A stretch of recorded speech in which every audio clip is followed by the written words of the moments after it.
U.S. President Donald Trump says American forces have carried out a strike on a drug-laden vessel that reportedly departed from Venezuela.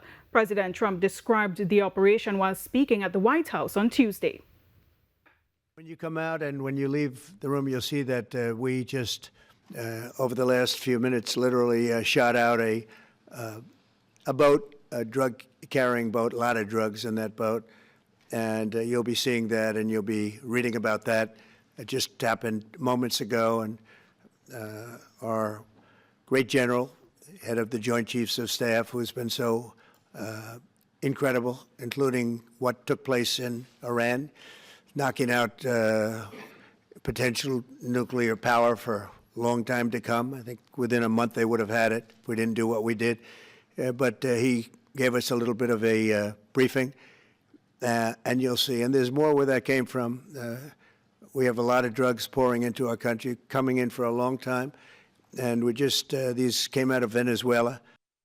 Secretary of State Marco Rubio later confirmed the vessel was operated by what he called a designated narco-terrorist organization. The United States has reportedly deployed warships in the southern Caribbean with the aim of following through on President Trump's pledge to crack down on drug cartels. The Venezuelan government has not yet responded to the announcement. Contacted for a response on this developing story, Prime Minister Kamla Persad-Bissessar said she, along with most of the country, are happy that the U.S. naval deployment is having success in its mission. The Prime Minister added that the U.S. government has repeatedly stated that going after the drug cartels was their objective, and they have begun to deliver. She said illegally trafficked drugs and arms have caused death and destruction in our society over the last 25 years. And our country has been ravaged by bloody violence and addiction because of the greed of the cartels.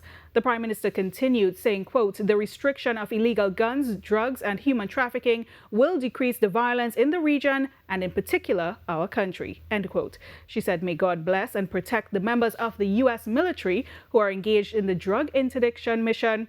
Their efforts will save many lives in our country and the region."